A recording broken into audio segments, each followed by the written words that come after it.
15 ایلول دا سال 2014 دا چتاین داعش دست بهریشن لسر کوبانی و گندوارن ویکر به همو هبتین خواه و هزاران چتاین و چکن گران لهمبر کوبانی بکار آنین هر وها دولت ترک با آوین جدا پشگری دا چتاین داعش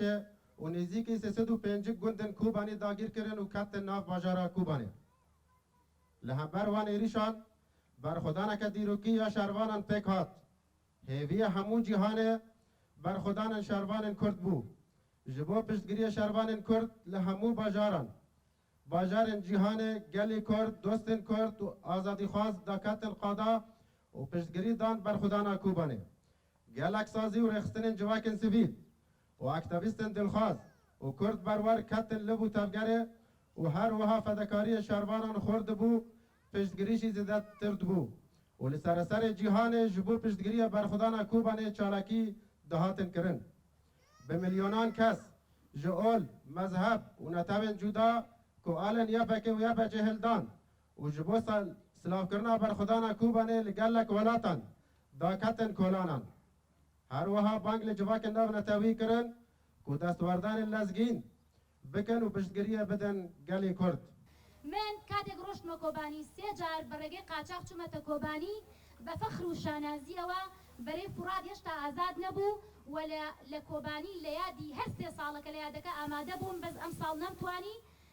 و من توانیومە کەوا مەدالیای شەربان وەرگرم بەهۆی ئەوەی کە سێ جار کەوتومەتە ناو بۆسەی داعش و ئەوەی لەوێ بینیمان بە تایبەتی لە گۆڕستانی کۆبانی کە گۆڕستانێکی بچووکی تایە لەناو گۆڕستانە گەورەکەی کە 11,000 شەهیدی داوە پێوترێ گۆڕستانی وڵات کە ئەم گۆڕستانە تایبەتە بەو گەنجانەی کەوا خەڵکی هەر چوار پارچەی کوردستان بوون کەواتە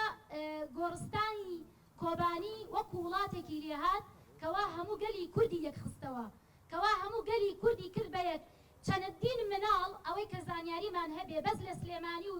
سنووری سەوز زیاد لە 2,000 مناڵ بە ناوی کۆبانی ناوندراوە ئێمەگە لە باشووری کوردستان هەڵەبجەمان هەبێ دڵنیابن لە ڕۆژئاوا کۆبانیمان هەیە لە ڕۆژهەڵات مەهاباتمان هەیە لە هەموو پارچەکانی تر بەس ئەوە ئەڵێم ئەو شۆڕشەی کە لە کۆبانی کرا بەداخەوە لە ناو میلەتی کووردا زۆر جار بە چاوێکی سوک سەیری ئافرەتەکرێ ئافرەت زەعیفەیە و ئافرەت ئەمەیە بەڵام هەموو پلانەکانی شەڕی کۆبانی دوو ژنی گەورەی شۆڕژگێردایەنا لە کاتێکا پێشتریش هیچ پەیوەندێکیان بە شاخەوە نەبووە بۆیە نمونە ئەوەی کە نەسرین عەبدوڵڵا سێ مانگی ڕێک بە قەربوودراوی ئەو مەنتیقەیە ئەو شەڕی تیا کردووە خۆم چوومەتە بەرەی فورات و ئەو جەنگاوەرانم بینیوە و تا ئێستاش زیاد لە 2,700 ژنی بریندار یەکێ چاوی لە دەستیاوە کە قاچی لە دەستیاوە لە شوێنی بریندارانی کۆبانی هەیە ئەو کاتێک کە ئێمە ڕۆشتین لە ماڵی محەممەد مسلیم لێ ماینەوە تەنانەت ئەوەندە ڕێگەگیرا بوو خواردنێکیان نەبوو بێن بەڵام بەرامبەر ئەوەش لە شەڕی ژێرپەردەیانە کرد بۆیە من شانازی ئەەکەم کە توانیومە بەسەربەرزی وەکو ژنێکی باشوور وەکو گەنجێکی هەڵەبجەیی وەکو ژنێکی شۆڕژگێر بڕۆمە ئەو جێگایە و ئەو ناوچانە ببینم و بە تایبەتیش چوومە ناوچەی ڕەقا کە لەوێ با بڵێن سەرەتەچەدەی دەوڵەتی ئەوە داعش با بڵێن عوسمانی چونکە تورکیا زۆر هاوکاری ئەکردن تەواوی ژنانی ناوچەی ڕەقا و تەواوی کچانی ناوچەی ڕەقا بەدەستی داعشەکانەوە هەر هەمویان بوونەتە بێوە ژن لەژێر دەستی ژنانی ئازادی خوازی کووردا ئازاد بوون ئەگەر ئێستا بچین ئەحسایە بکەین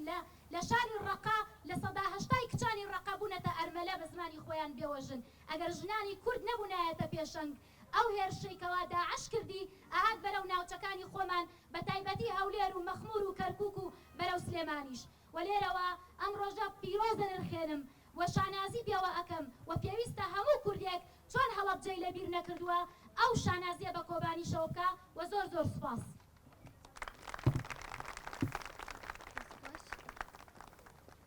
بەناوی حومە و پێشمەرگە حەچار کاروان ئێمە سەربەریاری بەرلەمانی کوردستان 2014 ئەو شەڕی داعشی قورس لە گروپی داعش و لەگەڵ شەرەفان کۆبانی ئێمە نمونەکی هێزێکی پێشمەرگە لەسەر وزارەتی پێشمەرگە